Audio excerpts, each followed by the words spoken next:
Karoline Leavitt mocked a congresswoman's mother on live TV. But when that mother quietly took the mic on Capitol Hill, the room fell silent. And what happened next, no one saw coming. The air in the White House briefing room that afternoon was thick. Not with tension, but with routine. Reporters rustled notes, adjusted their recorders, and sipped stale coffee as Karoline Leavitt, the new White House press secretary, approached the podium with her usual polished confidence. The subject was supposed to be the administration's infrastructure proposal, but what happened instead would shift the political conversation for days. A question came from a correspondent near the front, a casual-sounding inquiry wrapped in provocation. What's your response to Congresswoman Jasmine Crockett's comments yesterday? Some are saying she crossed a line with her tone. Karoline didn't hesitate. She smiled, not kindly, and leaned slightly forward. Well, she said, her voice carrying that calculated, practiced sharpness. I suppose her mother must have raised her with more volume than values. A beat of silence. Then, murmurs, shifting chairs, a few stunned laughs. Some thought it was a slip. Others thought it was deliberate. But everyone in that room felt it. The dig wasn't about politics anymore. It was personal. That clip hit social media less than 10 minutes later. It took less than an hour to blow up. Twitter threads dissected it from every angle. Was it sexist? Racist? Just plain mean? Every outlet had a take. Morning shows played it on repeat. Cable pundits fought over it in split screens. And while the press office tried to act like nothing was wrong, the energy outside the White House told a different story. For Jasmine Crockett, it wasn't the first time someone had tried to reduce her voice to a stereotype. But this time, they went after the woman who raised her. She didn't tweet, didn't post a video, didn't even show up on MSNBC that night. She stayed quiet, and that silence made people pay even more attention. Back in Dallas, phones were ringing nonstop. Friends, reporters, distant cousins, all asking Ms. Crockett, Jasmine's mother, how she felt about being dragged into national headlines. Evelyn, retired now, kept her answer short every time. Let my daughter handle it. But even in that sentence, people sensed something was coming. By the next morning, headlines had shifted. Karoline's comment sparks cultural firestorm. A mother, father, a congresswoman, and a country watching. The narrative was moving away from politics and into something deeper. About women, about family, about respect. But no one expected what Jasmine had planned next. Before she became the target of a backhanded insult in a packed press briefing, Jasmine Crockett had already made a name for herself in Congress. Not by shouting, but by refusing to back down. A first-term representative from Texas, she had a law degree, a sharp tongue when needed, and a record of standing up for the people who didn't always get a seat at the table. But what most folks didn't know, what Karoline Leavitt definitely didn't know, was how Jasmine got there in the first place. Jasmine didn't grow up with political connections or private tutors. She was raised in a modest brick house on a quiet street in South Dallas. Her mother, Rosalind "Roz" Crockett, known to most as Ms. Crockett, was a public school principal for 31 years. Not one of those clipboard and smile types either. Evelyn ran her school like it was sacred ground. Every child who walked through the doors was hers to protect, to challenge, to grow. Dinner at the Crockett household was never just about eating. It was where arguments were built like essays. Evelyn didn't tolerate empty opinions. If Jasmine didn't know what she was talking about, she had to get up from the table, research, and come back. Her mother didn't raise her to yell. She raised her to know what she was saying, and mean it. Jasmine once told a friend in college, "My mama trained me like a lawyer before I even knew what law school was." That voice Karoline mocked, it wasn't volume. It was years of debate club victories, courtroom internships, and community forums where Jasmine had to speak louder just to be heard. When she ran for Congress, she didn't do it to make headlines. She did it because she was tired of seeing policies ignore people who looked like her, people who sounded like her. By the time she arrived in D.C., she already knew the rules, and how some were written to keep folks like her out.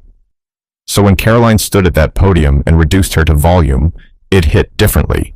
It wasn't just rude, it was lazy, a dismissal, an echo of something older, something uglier, the kind of jab that thousands of black women across the country recognized immediately, because they'd lived it. But here's where the story took a turn. Most politicians would have fired back with a tweet, some flashy video in front of the Capitol steps. Jasmine didn't. She knew the game. She also knew that clapping back was easy. But grace under fire? That left a mark. And here's the thing, her silence didn't come from passivity. It came from calculation, from knowing that letting the moment breathe would do more damage to Karoline's credibility than any press conference ever could. Still, behind the scenes, Jasmine wasn't unaffected. She was pissed, not just for herself, but for her mom, a woman who had sacrificed decades to shape other people's children while raising her own with iron discipline and compassion. The thought of Evelyn hearing her name dragged like that on national TV didn't sit right. She waited until the evening to call her. "Mama," Jasmine said, her voice soft but steady. "I know you saw it." There was a pause, then Evelyn answered, her tone calm like always. "I did. She's got some nerve." Jasmine laughed, but there was heat behind it. "I got folks wanting me to respond right now, on camera. Whole crew outside my office earlier." "I bet," Evelyn said. "But the question is, do you want to talk or do you want to teach?" That was Evelyn's way. She never fought to be heard. She fought to be understood. And Jasmine, in that moment, knew exactly what her next move would be. She wasn't going to issue a rebuttal. She wasn't going to yell. She was going to show the world who raised her. But the public still had no clue what was coming, and neither did Karoline. The hours after Karoline's remark felt like political wildfire. Cable news couldn't stop running it. On the Hill, staffers traded reactions between meetings. In barbershops and breakfast diners across the country, folks watched that moment over and over, mouths twisting into disbelief. In some circles, it was shrugged off. "Just political theater," one host said on a late-night panel. But in others, especially among black women, it struck a nerve, the type that doesn't go numb easily. "She came for her mother, y'all," one woman posted on Facebook, racking up thousands of shares. "That ain't just about words, that's about respect." Karoline's press team scrambled. They pushed out carefully worded statements insisting there was no insult intended, that she simply meant to highlight passion in discourse. But the damage was done. Her choice of words, her smirk, the way she'd leaned into the microphone. People noticed, and people remembered. Even lawmakers, who rarely agreed with Jasmine, called the comment unnecessary. One senator muttered to a reporter in a Capitol hallway, "There are lines we don't cross." That was one of them. Meanwhile, Jasmine said nothing. She showed up to a committee meeting the next day in a black suit, hair slicked back, lips pressed tight. Her colleagues tried to read her, but she kept it all inside. Behind closed doors, though, the pressure mounted. Her chief of staff, Alicia Benton, wasn't shy. "Jazz, we need to get in front of this. You know how the city works. You don't steer the narrative, someone else will." Jasmine leaned back in her chair, arms folded. "And what do they want? For me to yell on CNN? Scream on TikTok? I'm not giving her what she wants." Alicia crossed her arms. "So you're just gonna let it sit?" "I'm letting it simmer," Jasmine replied. Then she smiled, not with amusement, but precision. "And when the time's right, it'll serve itself." Still, not everyone on the team was convinced. One junior staffer asked, "What if people think you're weak?" Jasmine turned to him. "Not everyone who's quiet is scared. Some of us are just thinking."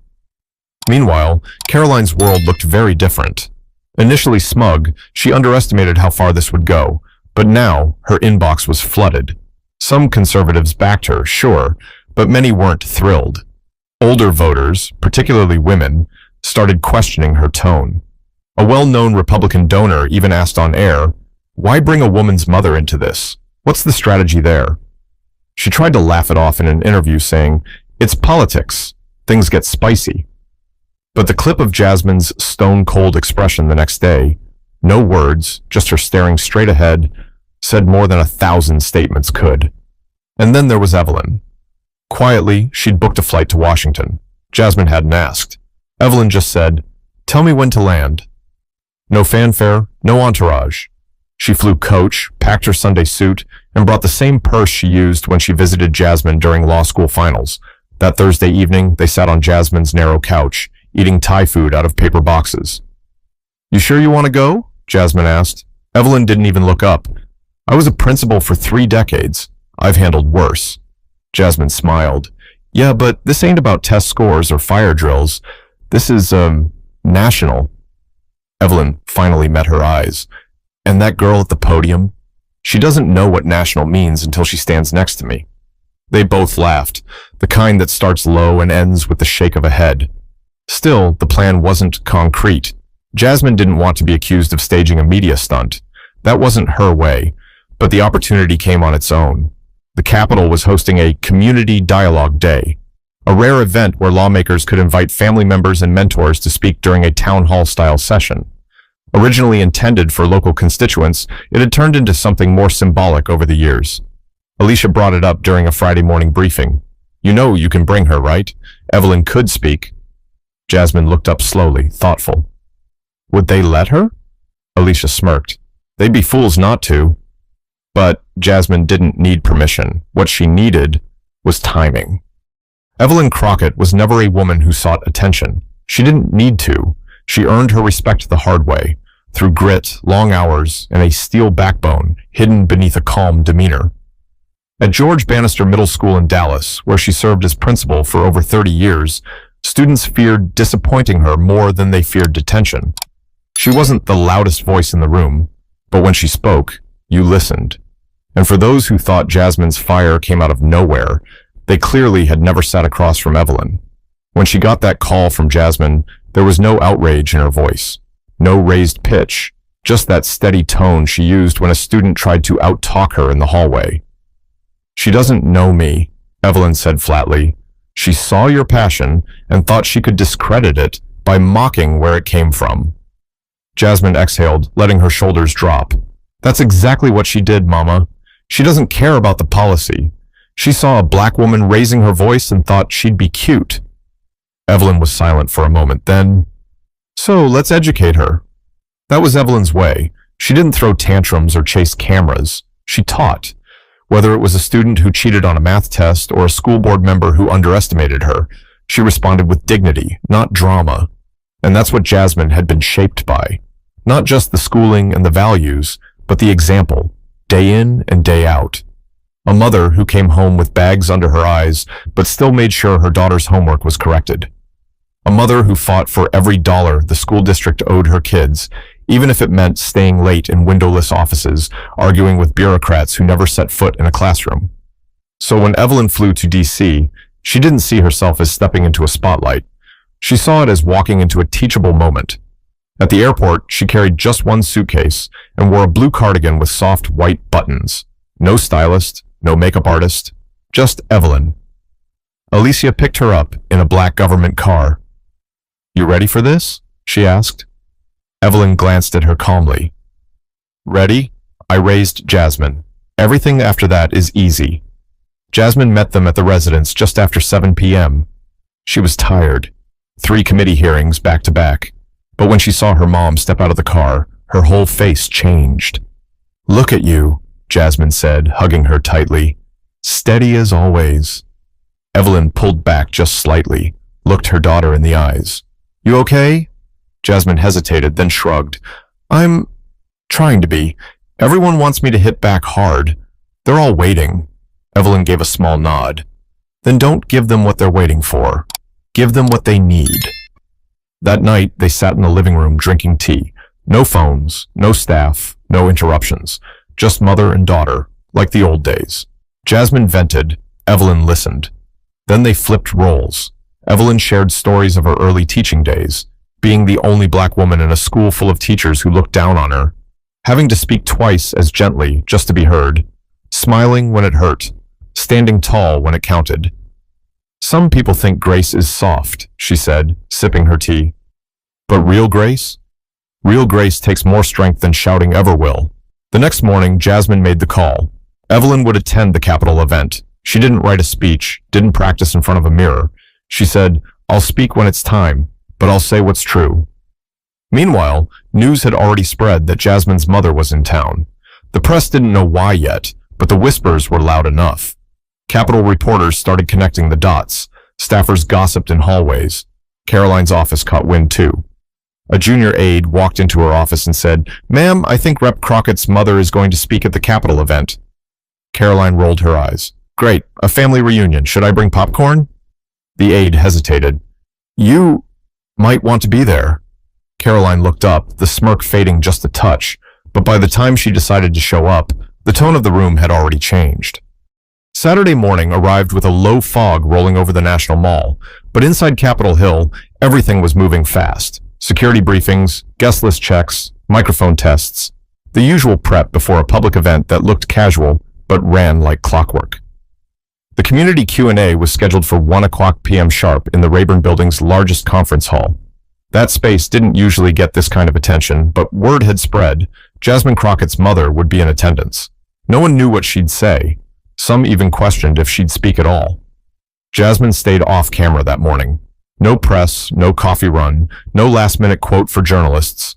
Just her, Alicia, and a closed-door meeting with her tightest staff. "She's calm," Jasmine said, almost to herself. "Too calm. That makes it worse for Karoline." Alicia checked the rundown for the event. "You sure you don't want to prep her? We could throw together talking points." "She's not going in there with talking points," Jasmine interrupted. "She doesn't need bullet lists. She's not like them." Across town, Karoline Leavitt sat at a long oak table with her comms director and legal advisor, half listening as they walked her through worst-case scenarios. "Look, you don't have to apologize," her legal guy said. "Just be present. Smile. Be measured. You're not here to argue." Karoline tapped a pen against her notepad. "You think she's going to go off on me?" "No," her comms director said. "That's the problem. If she yells, it's a political spat. If she doesn't, it's something else entirely." Karoline had seen the buzz online. The way people were framing Evelyn Crockett wasn't just maternal, it was symbolic. Like she represented more than her daughter. Like she was standing in for every mother who'd ever had to watch someone diminish her child in public. Karoline didn't like that one bit. Meanwhile, Jasmine and Evelyn were getting ready in her office upstairs. Evelyn wore a navy dress with gold earrings Jasmine hadn't seen in years. She was standing by the window, watching people trickle into the building, her arms crossed. "You nervous?" Jasmine asked. "No," Evelyn said. "I've given speeches in gymnasiums where the roof leaked while kids threw paper behind my back. This is nothing." Jasmine laughed, but her smile didn't last long. "You know, Mama, I keep thinking about what she said, the way she tried to make you a punchline." Evelyn turned around slowly. "That's not about me. That's about her. She thought she could erase your discipline by attacking my delivery. She was wrong." Jasmine sat down on the edge of the couch. "Yeah, but it hurts, even when you know better." Evelyn walked over and touched her shoulder. "Then let it hurt," she said, "but don't let it harden." At exactly 12:55 p.m., they headed down the hallway toward the event room. Jasmine kept a steady pace. Evelyn walked a step behind her, not because she was timid, but because that was her way. Let her daughter take the lead now. She'd done her part, raised her, protected her. Now she was here to reinforce. The hall outside the room was already buzzing. A few members of Congress lingered by the entrance. When they saw Evelyn, they straightened their posture. "That's her," someone whispered. One aide even mouthed, "Wow." Inside, the room was filled with attendees, staffers, guests, families, press. Everyone pretending to act normal while craning their necks for a glimpse of the woman who'd somehow become the center of Washington's biggest cultural conversation. Karoline arrived minutes later wearing a neutral gray blazer, tight-lipped and alert. She didn't head straight to her seat. She scanned the room, eyes sharp, looking for Jasmine and her mother. She spotted them near the second row, seated quietly. Evelyn was reading the event pamphlet. Jasmine was watching the stage. For a moment, Karoline thought about walking over, saying something, breaking the tension, but something about the way Evelyn sat, upright, unmoved, almost serene, made her stop. Karoline turned away and walked to the opposite side of the room. The host took the mic. "Welcome, everyone. Thank you for joining us today. This event is about community, values, and the people behind the policies. We're honored to have so many leaders and their families present today." The room clapped, some polite, some too loud. "And later in the program," the host continued, "we'll be hearing a few words from Ms. Evelyn Crockett." Heads turned again, cameras lifted. Jasmine glanced at her mother, who didn't flinch. "I thought this wasn't national," Jasmine whispered with a grin. Evelyn folded the pamphlet and tucked it into her purse. "It is now." But the room hadn't heard her voice yet, and that's when everything would change. The room quieted as the second speaker stepped away from the podium, their polite remarks fading into the background. There was a short pause as the host adjusted the mic. A few camera shutters clicked. Some attendees checked their phones, but many were just watching one corner of the room, where Jasmine and her mother sat. A Capitol aide approached the podium, holding a folded paper. Next, we have someone who represents not just a family, but the foundation of one. She's a retired educator, a mother, and a voice that's been quietly present in this moment. Please welcome Ms. Evelyn Crockett. The applause was respectful, hesitant at first. Some clapped out of obligation, others because they were genuinely curious. But as Evelyn stood up and walked slowly toward the stage, something in the atmosphere shifted. Not dramatic, just focused. Karoline sat 3 rows back on the right side, her fingers pressed lightly together in her lap. Her expression neutral, unreadable. Evelyn reached the podium and paused. She didn't begin with greetings or scripted thanks. She looked out across the room, not searching for anyone, just anchoring herself. Her presence was solid, quiet, and then she spoke. "My name is Evelyn Crockett," she began, her voice steady.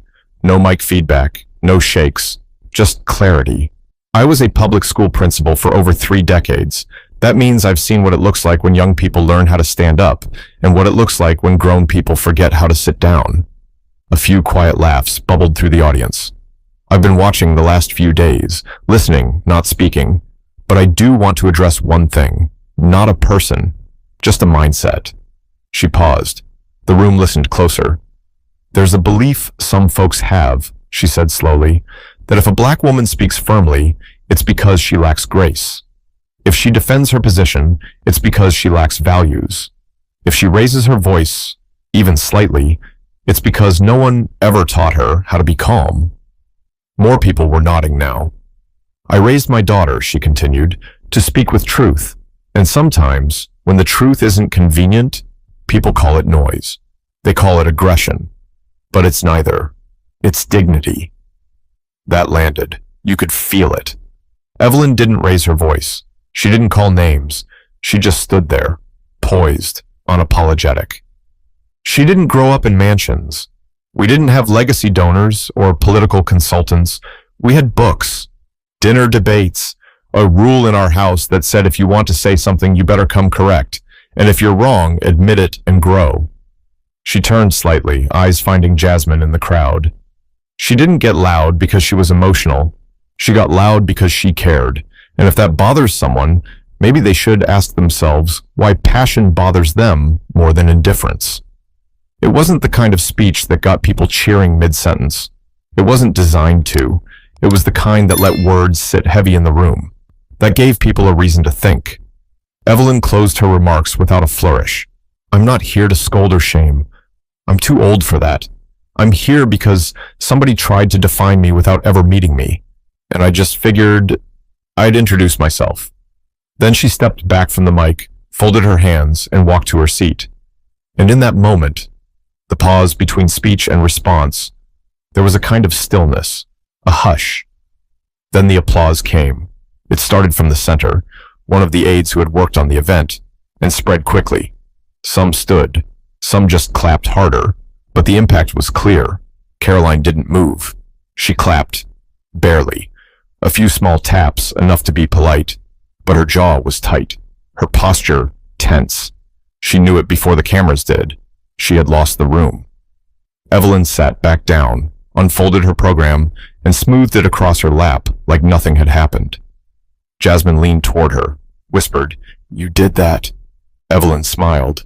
"No, we did." But outside that room, the real reaction was about to erupt, and it wouldn't stay quiet for long. Outside the Rayburn building, a small group of reporters had started gathering before the event even began. Most of them weren't assigned to the Q&A session, but rumors of Evelyn Crockett's appearance drew them in. They came expecting a few quotes, maybe a soundbite.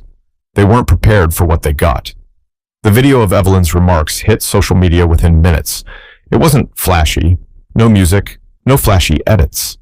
Just her words, steady and plain spoken, with that deliberate tone only a veteran educator could deliver. The clip circulated first among political circles, then jumped to broader platforms. TikTok grabbed it. Instagram Reels reposted it with subtitles. Within hours, Ms. Crockett was trending nationally. What got people talking wasn't just what she said. It was how she didn't say it. No finger-pointing. No theatrics. She didn't even mention Karoline's name. Yet somehow, it felt like every word was aimed exactly where it needed to go. CNN aired a full segment that evening, with panelists nodding in agreement. One host called it a masterclass in dignity. Another said, "That's how you silence someone without ever raising your voice." Meanwhile, Jasmine was busy returning calls. Everyone from fellow House members to college friends who hadn't checked in for years. "You planned that?" one asked her over the phone. "Nope," Jasmine replied. "That was just my mama being herself." Back at her office, Alicia was practically giddy. "You realize what just happened, right?" Jasmine raised an eyebrow. "What, that my mom just broke the internet?" "That too, but this ain't about clicks. She just reset the narrative." Alicia pulled up her screen and pointed at the headlines. "Dignity on display. Evelyn Crockett reframes the national debate. Congresswoman's mother becomes voice of reason after viral press room jab, the lesson Karoline didn't see coming." Even some conservative outlets started to walk back their tone. One pundit, who had initially defended Karoline's remark, tweeted, "I may disagree with Rep. Crockett's policies, but her mother just gave one of the classiest public responses I've seen in years." Still, not everyone was thrilled. Inside the West Wing, Karoline's team was reeling. Her communications director shut the door behind them after her afternoon meeting. "This is not good," he said bluntly. Karoline tossed her phone onto the desk. "It's a puff piece." "No," he said. "It's a pivot." He explained what they all knew. The narrative had shifted. The insult no longer looked like tough political banter. It looked petty, immature. Worse, it gave people a reason to admire Jasmine and reevaluate everything Karoline had said leading up to it. "You need to clean this up," he added. Karoline leaned back in her chair. "What does that even mean? An apology?" "No," the legal advisor cut in, "but stop talking about it. Let the moment pass. Don't fuel it." But the moment wasn't going anywhere. Clips of Evelyn's speech were being used in classrooms. Activists played it at town hall meetings. A local nonprofit in Dallas even invited her to speak at an upcoming youth leadership summit. Jasmine had to smile. She retired 10 years ago, and now she's booked through the fall. Evelyn, of course, remained unfazed. When a journalist called asking for an interview, she replied, "I said what needed saying, that's all." The public loved her even more for that. Later that evening, Jasmine and her mother sat across from each other in a small Ethiopian restaurant near U Street. No security detail, no cameras, just a mother and daughter eating together after one of the most surreal weeks of their lives. "You good?" Evelyn asked between bites. Jasmine nodded. "Yeah, better than I thought I'd be." "Good," Evelyn said, "because now you know. Some folks think power comes from a title or a podium, but real power?" She took a sip of water. "It's knowing when to say less and make it land harder." Jasmine looked down, then smiled. "That should be your campaign slogan." Evelyn laughed softly. "Girl, please, I raised one politician. That's plenty." But the lesson had already spread far beyond that restaurant, and the woman who taught it never had to raise her voice. By Monday morning, the entire atmosphere on Capitol Hill had shifted. What was once a political feud had transformed into a cultural moment. Not because Evelyn Crockett shouted anybody down. Not because she clapped back harder than the internet expected, but because she said exactly what she meant, without apology, without theatrics, and let the weight of it carry on its own. And Karoline Leavitt, she was feeling that weight. For the first time in her brief tenure as White House press secretary, she stopped taking questions outside the West Wing. A once regular feature on the morning show circuit, she declined all 3 of her usual spots. Even Fox News started asking where she'd gone. Behind the scenes, her staff debated how to proceed. One senior aide pushed for a public statement, some neutral-sounding message about respecting all mothers and women in leadership. Karoline shut it down. "If I say anything now, it'll look like I'm backing down. We can't feed this more than we already have." But silence didn't help either. That afternoon, during an unrelated press briefing, a reporter raised his hand. "Has the administration considered reaching out to Congresswoman Crockett after last week's exchange?" Karoline froze for just half a second, then, "No further comment." That clip, short as it was, hit social media before the briefing even ended. People compared it to Evelyn's composed, direct tone, and the contrast stung. Meanwhile, Jasmine kept her public appearances limited, not out of fear, out of focus. "I said what I needed to say through her," she told one local station. "There's nothing to add." But in the background, something bigger was happening. Letters poured into her office. Handwritten notes, emails, thank yous from young women in college, from mothers who had felt invisible in public spaces, from teachers who said Evelyn reminded them why they started their work in the first place. "I used to think we had to scream to be heard," one woman wrote, "but your mother showed me another way." Jasmine printed that one and taped it inside her notebook. Back in Dallas, Evelyn kept things simple. She didn't go on a media tour. She didn't monetize her moment. She went to church, taught her weekly adult literacy class, and turned down every single interview request that came her way.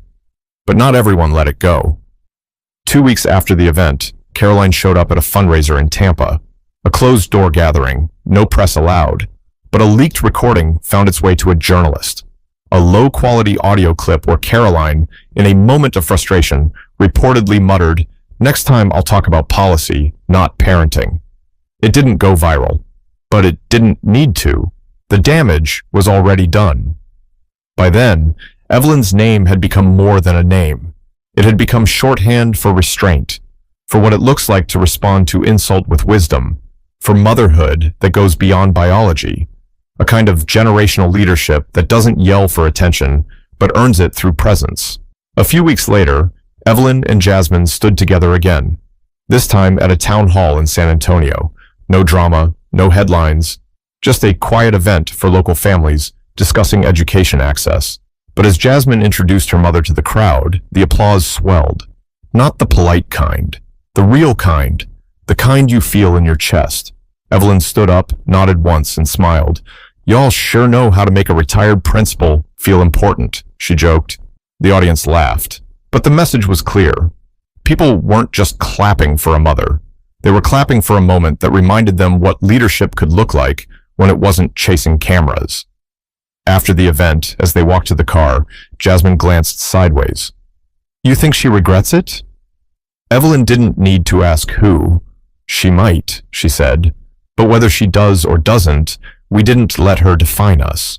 We defined the moment." Jasmine looked ahead, eyes fixed on the sidewalk. "Funny how you never had to say her name." Evelyn chuckled, unlocking the door. "Didn't need to. She heard me just fine." But the most lasting impact wouldn't be on Karoline. It would be on every young woman watching, wondering if dignity still meant something.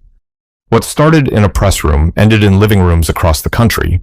And not because of a press secretary's comment, but because of the quiet after it. That space Evelyn Crockett filled with words that didn't sting, but stayed. By the end of that week, clips of Evelyn's remarks had been viewed over 22 million times, not shared just for drama, but passed around like wisdom. Influencers quoted her. College professors broke down her phrasing in communications lectures. A clip of her saying, "That's not volume, that's dignity," became the go-to audio for thousands of TikTok reels, often layered over footage of women raising children, walking into courtrooms, or graduating with honors. Even late-night hosts referenced her speech, not to poke fun, but to reflect. "She didn't come for the mic," one said. "The mic came for her." Jasmine watched all of it from a distance. She wasn't in it for the fame, and neither was her mother. But as the moment grew, she realized something deeper was happening. This wasn't just viral. This was useful. "You see this?" Alicia said one afternoon, showing Jasmine a trending post from a young teacher in Oklahoma. The teacher had played Evelyn's speech during a faculty meeting and then asked her colleagues to write down what dignity meant to them. "She's teaching again," Alicia said, without even knowing it. Jasmine just smiled. That's what she's always done.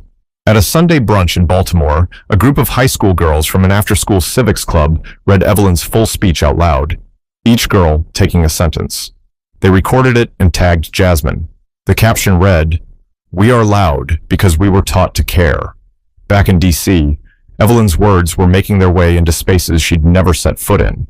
A women's leadership conference in Oregon used her remarks as the keynote theme.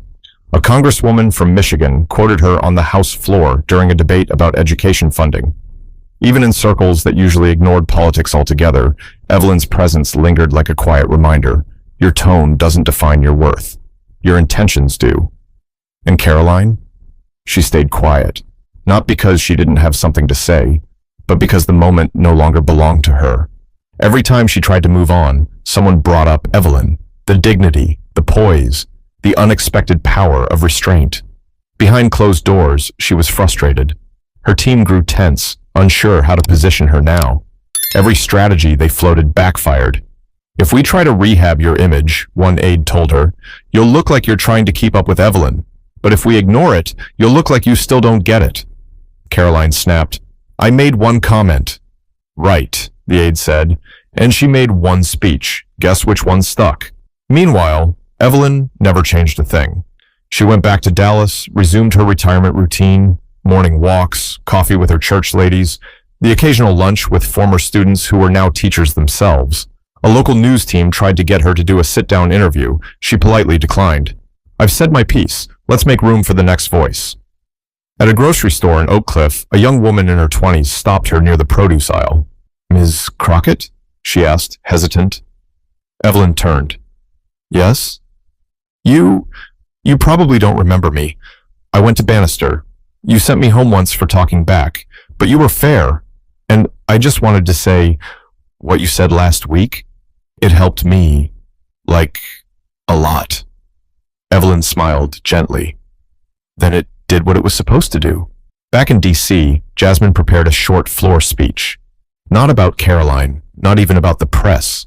It was about public service and how voices are shaped long before politics ever hears them.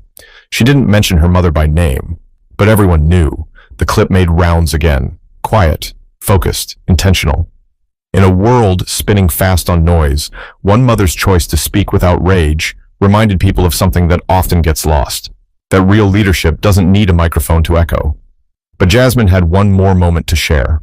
Not for the cameras, but for herself. And it would be the most personal yet. A few weeks after the Capitol event, the buzz had cooled. Headlines moved on. Commentators found new topics to tear apart. But in Jasmine Crockett's world, something had shifted permanently. Something quieter and far more personal. On a warm Friday evening in D.C., Jasmine reserved a private room at a small Creole restaurant tucked into the corner of a residential block in Capitol Hill. No press, no staff, just her mother, and a simple dinner table. The waiter poured glasses of water and disappeared without fuss. Jasmine leaned back, her blazer folded over the chair, her heels already kicked off beneath the table. I've been thinking about something, she said, eyes on the flickering candle between them. Evelyn tilted her head slightly. Go on. When you got up on that stage, I didn't realize how heavy I'd been carrying it. All of it. Every insult, every headline, every time someone tried to shrink me into a stereotype. Evelyn didn't speak. She waited. And then you spoke, Jasmine continued. And suddenly, I didn't feel the need to explain myself anymore. You did it without throwing punches, without feeding the fire. Evelyn took a slow sip of her water. That wasn't for them. Jasmine looked up. No? Evelyn shook her head. That was for you. Because I knew if I didn't say something, you'd carry that moment around forever. And it didn't belong to you. Jasmine blinked, her throat tightening just a little. You made it look easy. It wasn't. That silence between them was full. Not awkward, just full. Jasmine leaned forward. Why didn't you go harder on her? On Karoline? You could have. Evelyn raised an eyebrow. And then what? Give her more airtime? Let her make it about herself again? No, she already exposed herself. My job was to remind people where you came from. Jasmine smiled. And where'd I come from? Evelyn leaned back in her chair, hands folded. From a woman who doesn't need to holler to be heard. From a family where pride comes with patience. From the kind of love that doesn't throw fists. It builds a home. The waiter brought their food. Jasmine didn't touch her plate at first. You know what I realized after all this? She said, her voice softer now. Every time they try to paint us as angry, what they're really afraid of is our clarity. That we see through the noise. That we don't crumble when they call us loud. Evelyn looked her straight in the eye. They've always known. That's why they try to get ahead of it with insult. To distract from the strength. They ate quietly for a while after that, forks clinking gently. Outside, people walked their dogs. The city moved along. Then Jasmine said, "You could have had a bigger platform, you know. You could have run for something." "I did," Evelyn said, smiling. "I ran a school. I ran a home. I ran the hearts of every child I ever taught. That was enough." Jasmine shook her head. "Still, they needed to hear from you. They needed to hear from us." Later that night, Jasmine posted a picture. Nothing posed. Just a blurry shot of her mom laughing over dessert, candlelight flickering off her earrings. The caption read, "My strength didn't come out of nowhere. It came from watching her choose grace over and over again.